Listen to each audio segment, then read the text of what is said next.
What harmful things are being taught to children? Not owning up to their mistakes or blaming them on others. My biggest parenting tip: apologize to your kids when you duck up. When my 5-year-old has a rough behavior day, I'll ask if she wants to start over, and we pretend to go to sleep and wake up. We ask how each other slept and pretend like whatever argument we were having just never existed. If it's towards the end of the day, I'll say, it's okay sweetheart, we can try again tomorrow. About a year ago I was having a terrible day. Work was awful, dinner didn't come out right, and she was being just so. 4. I would grouse at her to get off me, put the crayons away, stop making that noise, the couch is not a jungle gym. When it came time for bed, I laid her down and said, I'm sorry, I was being snippy with you today and you didn't do anything wrong. She reached up to hug me and said, it's okay mama, we can try again tomorrow. That's when I suddenly realized I was doing okay with the whole teaching empathy thing. What to think instead of how to think. I love this and wish it was higher up. I tried finding the study that I'm thinking about, but I can't seem to find it on Google. The gist of the study was that they took 2 groups of kindergartners. One group of kindergartners was given a type of toy and specifically told that it makes noise. The other group of kindergartners was given the toy, but not told whatsoever what that toy does. The group that was specifically told with the toy does only played with the toy to make it make noise. The other group, that was not told what it does, was able to play with the toy and found that the toy not only makes noise, but lights up, stretches, etc. The conclusion of the study was that when children are told something, rather than letting them figure it out themselves, feel less likely to work out problems and experiments for themselves. I strongly believe this feeds into adulthood, with standardized testing and multiple choice questions. I don't know what an educational system without those types of tests would look like, but I certainly hope we continuously work towards improving a teaching style that has shown to limit problem solving skills. Edit. Thank you /TishTalk for finding the study. Study here. I apologize if I summarized anything wrong. It's been a while since I've read it. Edit 2. Here is a link to another comment with different, but awesome, source. Edit 3. Yet another comment with a source for the study.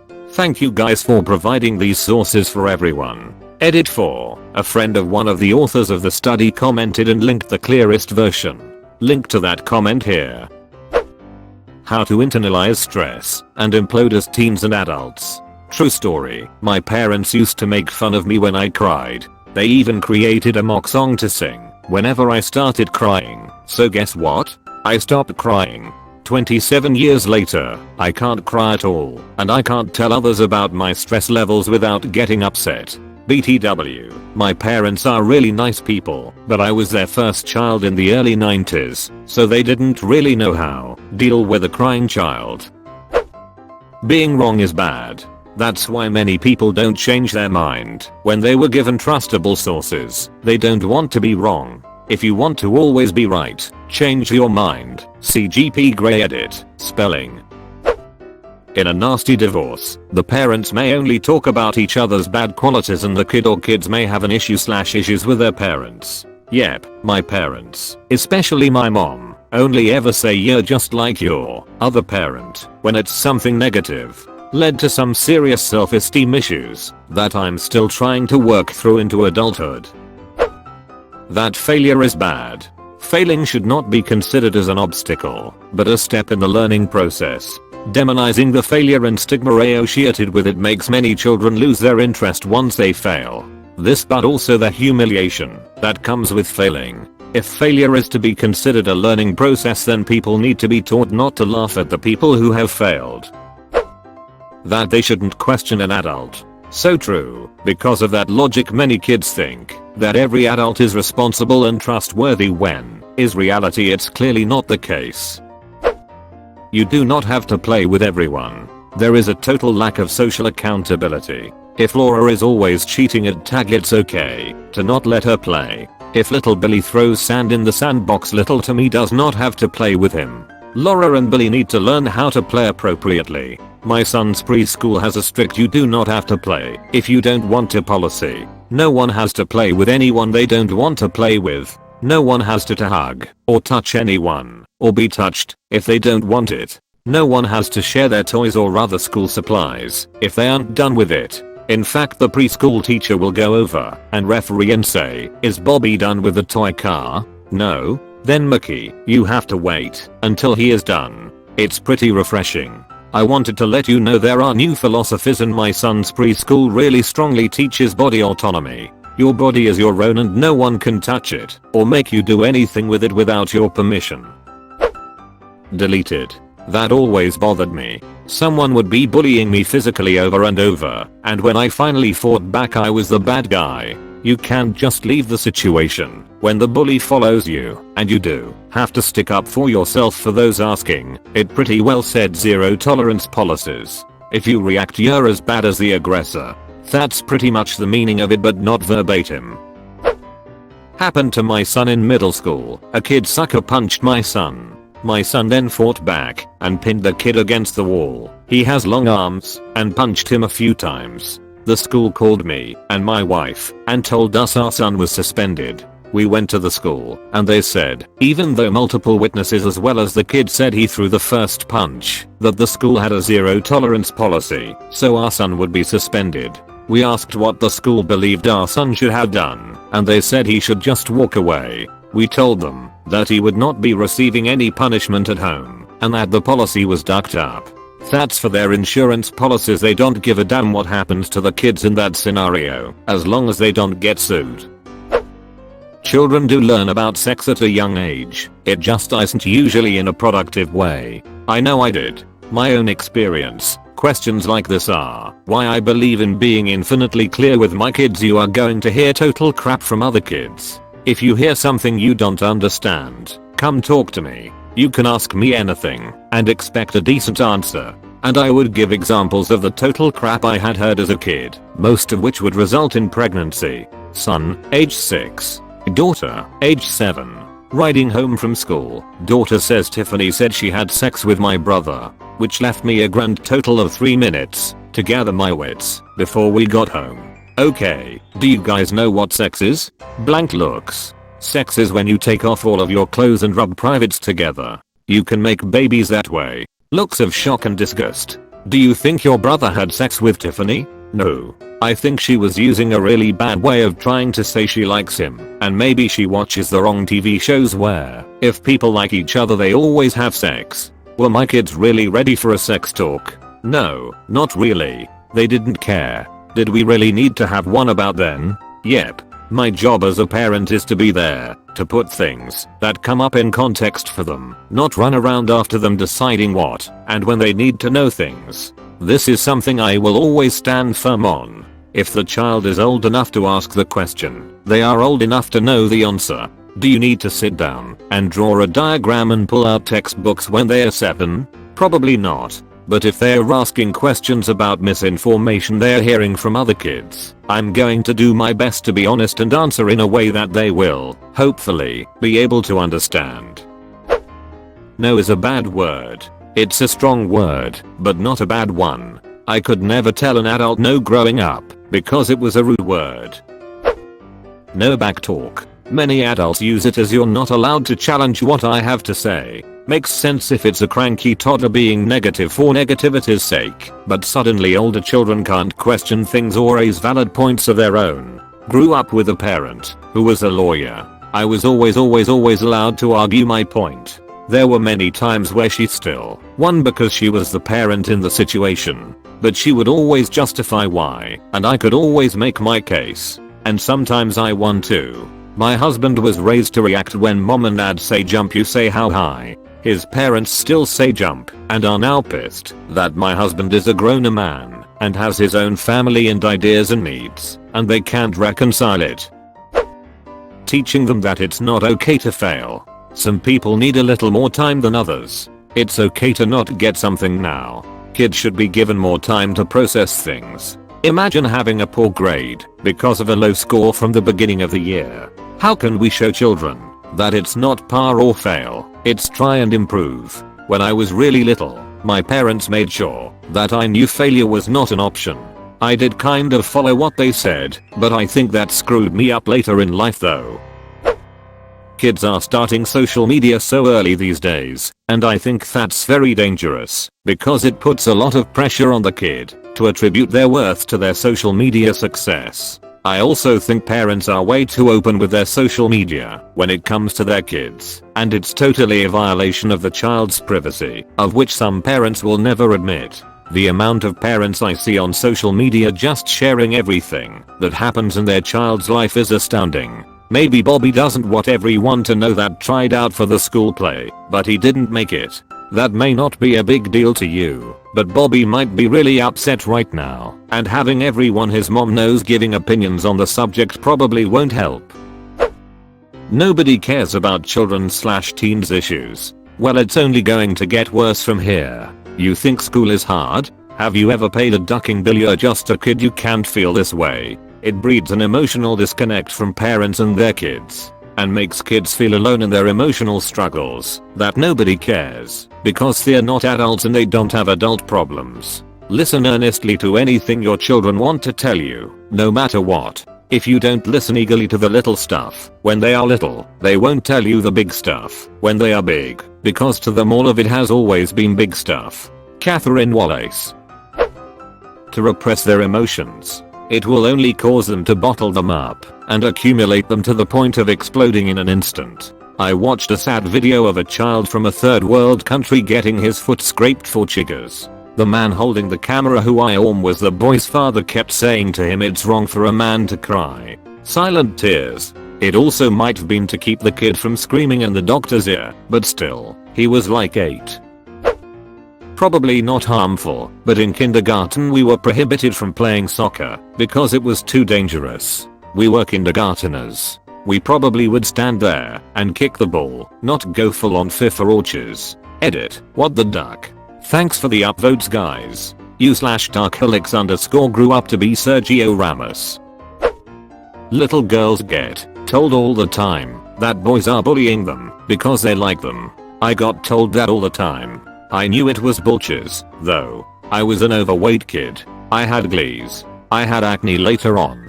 I knew the boys were picking on me because that's what kids do when they don't like you. Besides, the girls were doing the same thing. When I finally had someone like me in college, really, he never picked on or bullied me. That's the way it should be. Boys don't cry. Let the damn boys cry. One of my favorite things about football, soccer, is that despite how masculine it is, there are plenty of times where fans and players have cried, and generally, people don't make fun of it. Losing a final, getting relegated, accidentally causing a bad injury to another player, giving away a 3-goal lead against Palace when you still have a chance of winning your first league title in decades. Football is surprisingly open to boys crying. I personally hate when I hear parents telling their kids white lies to stop them from doing something, or white lies to shield their kids from anything bad that happens, like a pet dying. Then they grow up not knowing how to deal with a lot of situations. If you have a different opinion than someone, you hate them, and that's wrong. Also, people seem to be taught this incorrect notion that every disagreement has to be an argument, so backing down, admitting that you were wrong, or changing your mind are considered losing. It's totally fine to change how you feel about an issue when presented with new information. It doesn't make you weak.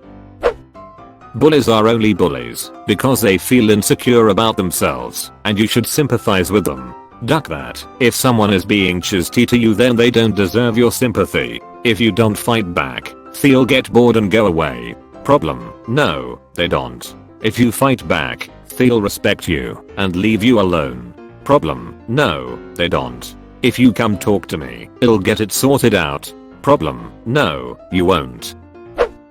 You show me respect first, because I'm an adult and have authority, then I choose whether I should show you respect. No other way. There was a Tumblr image going around a few days ago about this. I don't have the link, but the text is: sometimes people use respect to mean treating someone like a person, and sometimes they use respect to mean treating someone like an authority.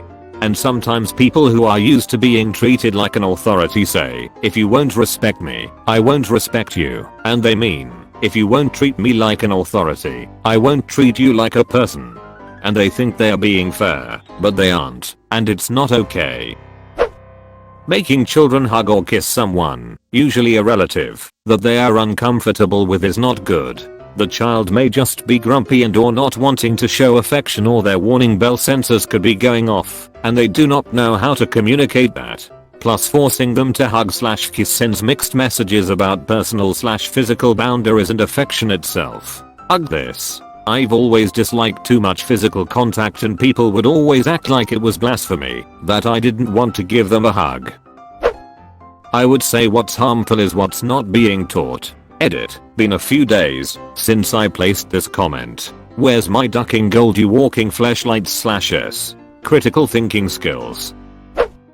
That complaining is the same as not being grateful. Can't count the number of times growing up when adults basically told me to shut up whenever I was complaining about something, and that I should be grateful that I was born where I was. Like, sure, I'm glad I wasn't born into some starving African family, but that doesn't mean everything is perfect over here, and that we shouldn't try to improve things here as well. I agree. That mindset causes people to become complacent and apathetic with life, so they never strive for improvement. She's younger than you. Just let it go. Can't you be more compassionate? You're the older one here in this situation. She's a little child. She doesn't know any better. Absolutely hate this information that was drilled into me since I was a kid. Edit. I think children under the age of 3 are an exception to this though. I was referring to the 5 to 12-year-olds who could get away with stuff because they were younger. I don't give a duck that she's 6 and I'm 6.5. She pissed in my ducking Lego bin. Edit for clarity. The kid who pissed in my Legos was the kiddo of my stepmother's coworker. Good will win. Evil will be punished. There is no karma. Some people will do all sorts of chisty stuff and be successful and happy. Other people will do good and will end up with cancer. Good will win. Evil will be punished. In psychology, this is referred to as the just world fallacy. It's a cognitive distortion that leads to victim blaming. Bad things only happen to bad people and sets people up for depression. It's extremely harmful. I think what we are not taught is more harmful. For example, the fact that we never learn, at least in my country, how to fact check things. I haven't had an horse worth of education in school to date in how to fact check or vet sources, and I'm heading into my 3rd year of university. Thank God for the librarian I befriended. Librarians are the ducking gods of finding you good sources for things.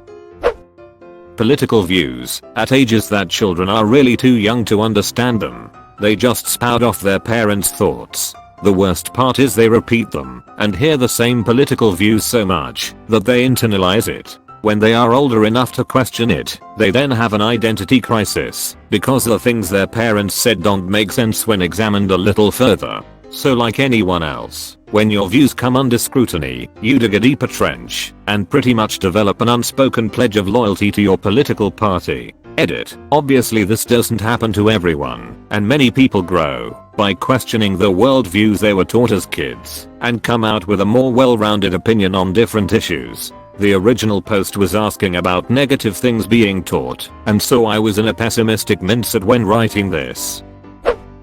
Bad ideas about sex from porn. My porn watching as a teenager was detrimental to my understanding of women. It's going to make me cringe like crazy and will be immeasurably uncomfortable, but I plan to talk with my 3 boys not only about sex, but how you should behave leading up to sex. The thought of this makes me want to vomit. They're in elementary school now, but that conversation is coming. Doing the right thing will sometimes make others hate you. Be prepared for that. That sounds like decent advice. How is it a harmful thing that's being taught to kids? Teaching kids not to question things just because someone is older or allegedly wiser is one of the most frustrating things that I see on a daily basis. How is a child supposed to ever develop any individual and nuanced ideas if they can't think for themselves? That everybody is a winner. No. Losing and disappointments are part of life and they are integral to your growth both emotionally and socially. We have a lot of people who enter the real world who have been told they are deserving of things just because and cannot take rejections and losses in their personal and professional lives with any grace whatsoever. This is also resulting in mediocrity being accepted as a norm cause nobody wants to call out ineptitude. while the hard work and dedication being put in by people who do end up in good positions are being played down. It's a little harsh, but it's true. Kids gotta learn how to lose before they can truly start to win. That's the only way being gracious in victory will ever come about. This is why Pokemon is such a good cartoon for kids. For years Ash has done everything right with training and caring, and he's lost the championship. I hated the cartoon until I saw that it helps foster a healthy relationship with losing. Losing with grace and finding the value in it is one of the most important skills. That you can be anything you want in life. Sorry, but this just isn't correct. Poor Eddie, who can't grasp basic division, isn't going to be an astronaut unless he becomes TikTok billionaire. Edit. Spelling. Yes, in that sentence. Abstinence only sex education. This is more of what they are not being taught. Proper sex education is important. Edit. For anyone interested, I'm posting a link to a John Oliver segment on America's sex education system. It's very informative, but also quite funny. Yeah, to edit too. Wow, I did not think this was the comment that would get so much attention. And at the proper age. We got taught a bit of it in grade 6, so like 11 to 12, and again in grade 9, so like 14 to 15, but our class was too immature to grasp it well. We were taught more than I think most people are in public school, but still not enough. I dated a girl from a Christian high school who figured she could get pregnant from bud stuff because it would absorb bacteria and that if she swallowed sperm it would make her pregnant. Finishing your plate. You should eat till you're full, not until there is no more food on your plate. I think this is often misinterpreted. While we don't want to encourage overeating, the message should be, don't waste food. You should only take what you can eat. If you aren't sure, only take only a small portion. Don't pile food on the plate and then throw half of it away.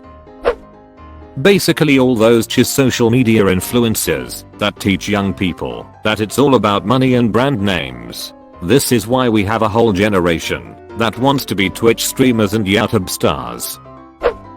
Kids today are more aware of consequence in their digital footprint than any generation. Before speaking strictly of middle and high school age kids, they're extremely well aware of how something can come back to bite them later in life. Some might think this is good and a step towards a more mindful generation, but I disagree. They've just gotten better at hiding it. For the sake of maintaining a happy face and limiting their digital footprint, kids today repress anything that might be perceived as off track. My kid is going to be born soon, and I'm really terrified of how to take a kid born in 2020 and navigate the digital future. You shouldn't have to be worried about posting cringe or whatever when you are 8. School is the only way to be successful and college is a requirement. If he's mean to you, he likes you, it just teaches little girls, mostly girls, to expect violence from people who love them. The lie that life is fair and things happen for benevolent valid reasons. Then we let them get burned and figure it out themselves. And on the other hand, when something shitty happens, expecting/instructing kids not to do anything to change or better it because life isn't fair. It sure isn't fair, but that doesn't mean people shouldn't try to make it better. Being discouraged to speak up about illnesses because it makes them weird something's wrong with them. They talk about like, you need therapy, which isn't a bad concept and you probably do need it, but they picture it in such a bad light. I remember in middle school my parents and I went to family therapy because they found out I was self-harming. They didn't seem to care why I was doing it, more concerned that it would make them look like bad parents. I only went twice because both times my dad would constantly interrupt me and that would cause a huge argument, and the therapist basically told us to leave after the second time because my dad wouldn't foo. That it's okay to take your anger out on other people and that everyone should have social media and compare themselves to those who look better. This. Just a few days ago, my 17-year-old was having a rough day. The typical, didn't sleep well, feeling down, just wanted to be left alone kind of mood. Well, his little brother, 11, wanted to show him the new games he got on the Switch. 17-yo kinda lashed out verbally and upset the 11-yo. I jumped in right there and told him, it's okay to be angry, it's okay to feel like cheese. It's not okay to take that out on anyone. I told him to go chill out and take a nap. A couple hours later he came back and apologized to his brother and played on the Switch with him for a while. History from a single perspective. I'm a history teacher and I firmly believe one of the most damaging things schools do is teach history from a single perspective, especially a Eurocentric one. It just isn't how history works and causes lots of issues for any person/group who doesn't share that single perspective. P.S. Teaching what I call great man history is almost as bad. History was made by more than presidents, inventors, and celebrities. Teaching only about significant figure after significant figure minimizes the impact of the 99,999,999% of the population that isn't super famous. Honestly, the history education I received in public school failed even to get the one perspective across. Little hope for another. This is more at a high school level, but that trade schools or learning a trade is a lesser option compared to a standard college degree. Trade schools and learning a skilled trade need just as much emphasis as a college degree. Along those same lines, college or trade school should be treated as a busy investment. Time should be taken for kids/teens to examine how long it will take to repay their schooling and if that degree is worth the money. Especially now with previous generation living longer and staying in the job market longer. Combined with more and more people graduating with degrees, there is more supply and the demand is not growing evenly in all areas of expertise. Edit. Woot. My first ever metal. No tolerance policy and fighting back if you are getting the up isn't right. Also no hitting girls back. My friend and I wanted out of school, so we had a fight and got suspended. That they don't have to be personally responsible for their actions, and blame can always be shifted to some societal ill. Honestly, we live in a society where that's the norm. If you accept personal responsibility, other people will jump at the chance to use you as a scapegoat and put more blame on you than you deserve, just to distract from their own failures. This is the case at most workplaces. It's mostly about appearing capable. Teaching them to respect authority instead of learning to freely question everything. My mother tried to have it both ways. Always question authority. Unless I'm the authority, then keep that chiz quiet. Telling little boys to not cry and be a man. I've always thought that was stupid. Granted, I'm a very sensitive woman, but I've never seen anything wrong with guys showing emotion.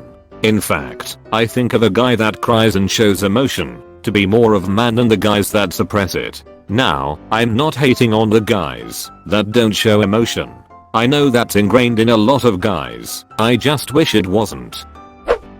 There was this one time my sister's Spanish teacher told her off for using vocabulary outside the sheet shed being given for homework. Their task was to write a short essay introducing themselves in Spanish and use some simple adjectives.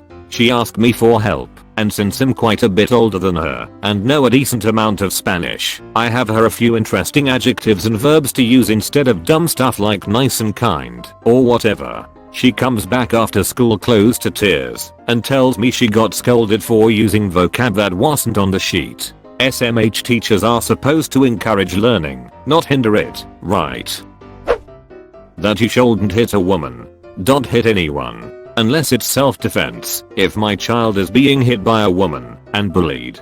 Equal rights, equal fights. Batman said it first, the hammer of justice is unisex. We have athletes graduating college unable to read. So, pro sports, entertainment. Does make sense though. In a world where survival is fairly effortless and you have tons of free time, entertainment becomes important. The people who can create that entertainment become the most valued people in society. Lack of electronics, then given an overdose of electronics. Things happen to me, and now I can't stop playing games. Also, I'm restricting myself now. I'm confused by this somehow. Like I understand what you mean, but I can't visualize it. Do you mean like no electronics whatsoever until a certain point, then access to all of it? School grades determine worth. This is something a ton of parents need to be taught. Introducing and letting them get addicted to electronics at a very early age. Small doses I feel are fine, but I feel like so many children nowadays are overstimulated with screen time That it's hard for them to focus or pay attention because they are already addicted to playing with a phone or playing iPad. The problem with parents that I have observed is if their kids misbehave, they don't discipline them, but rather enable the behavior. For example, when I see kids act out or throw a tantrum in public, their parents will just let them use their phone or iPad, which just enables the behavior of acting up so they can get what they want. Bad parenting is the cause of a great many problems in society today. No telling tales or snitching, like how many kids are abused or bullied and won't come forward because of this. I think tattling is a lie made up by elementary school teachers so that they don't have to solve everyone's crap. The entire sex education system in America is a joke. Abstinence does not work. Denying people birth control does not work. Teach kids that sex before marriage is a sin, even though religion is not supposed to be taught in public schools, only makes them keep secrets. Teaching girls to become willing victims. Telling them that they need to wear longer shorts and not show off their shoulders. That boys picking on them only are doing it because they like them. Teaching little girls that violence is acceptable. Teaching little boys they are not allowed to feel emotions. That they are not allowed to cry. That they need to take it like a man, even though they are not men. They are little boys. Telling little boys that they should like to read and cannot like learning about the liberal arts. I've never understood the shoulders thing. As a dude, I have honestly never popped a boner from a girl's shoulders. Deleted. People in my school were told that if you try hard enough then they can do any of the work. If a teacher teaches something in a way that doesn't connect with a student, then they will not get it, no matter how many times it's explained. An example of this is my friend, who had failed many math classes, but this year we had a new teacher who taught differently, and he aced the first test without any special effort. That they are special and unique compared to everyone else. I'm not saying to destroy a kid's self-esteem, but the longer that bubble isn't popped, the harder it is for them to accept that they are probably just as average as the other 7 billion people. Kids need to know failure and disappointment before they become adults. I had the same issue. My mother would constantly tell me how unique and smart I am. I actually ended up believing I was much better than average. I've now come to terms with the fact that that's likely not the case, but it's super harmful. She actually still believes she is ultra intelligent and talented, that she is actually a genius who was just kept down by others. It's borderline mental illness. Do as I say, don't do as I do. That quote can be taken both ways. For example, a drug addict or an alcoholic. That the news is completely reliable. Being nice to a girl makes you a simp. Not exactly. That the world outside your house is a scary and dangerous place. In the United States, it is largely not. Let them explore without fear. They also have to be taught how to be cautious of their surroundings. It's never 100% safe. In Pakistan, most of the girls are never taught any survival skills. My wife can spend 6 hours shopping for clothes, but doesn't know anything about any hardware or electrical stuff. Please, teach the girls to be self-sufficient. Teach them how to repair little stuff at home at least. My wife can now repair electric sockets and extension cords, etc. My nephew is selfish little chiz who won't let anybody play with his toys or share his food, but throw a tantrum if my niece won't share her stuff with him.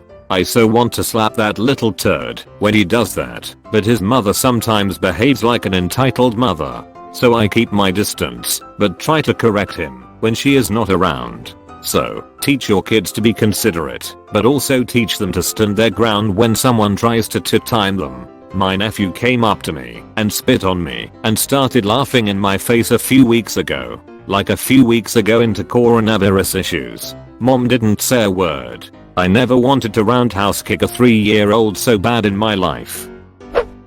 That climbing the corporate ladder and putting off family until your 30s will make you happy. On the flip side, that kids getting married at 19 and starting to pump out babies days after will make you happy. There are way more people regretting that bullshit than people who are settled into their careers before making the decision to have kids. The oxymorons that parents use and expect you to understand them.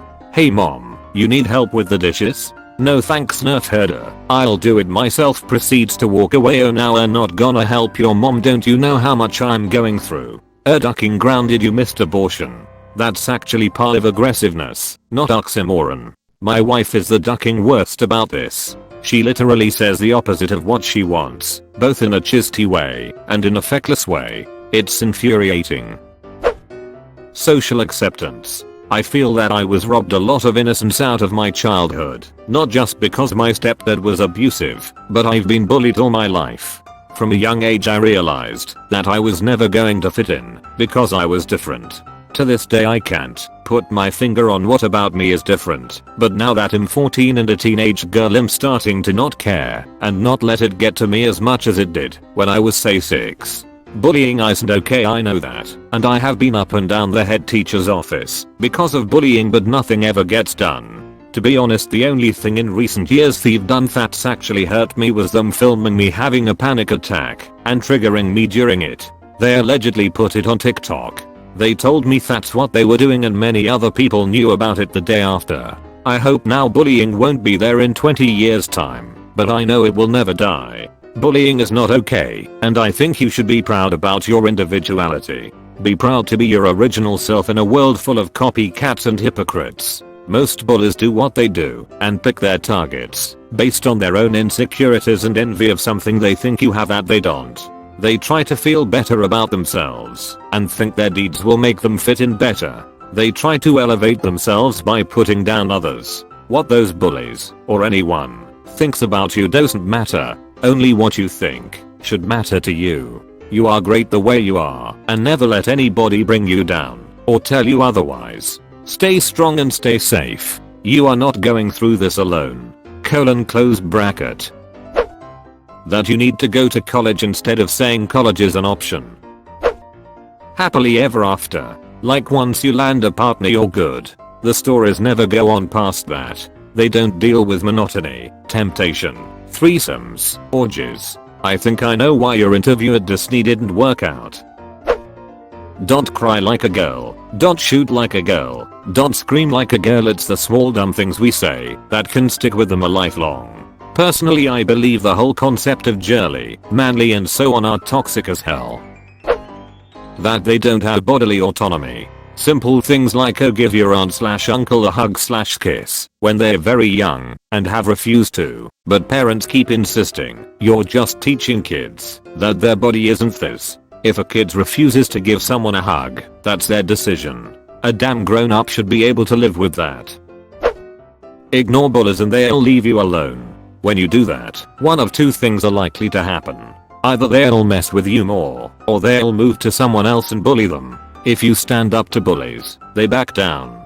The earlier in life you put these people in their place, the less likely they'll develop their bad behavior as a lifelong practice. That they are special. You're as special as a snowflake. They all just pile up and get shoveled off to the side. Teaching kids to feed ducks bread is really harmful to the duck's digestion and nutrition. It seems like forcing kids to eat everything off their plate is pretty harmful. It doesn't matter if they're full, they have to clean off their plate and they can't leave the table until they do. It's not exclusively about what is taught, but how it is taught.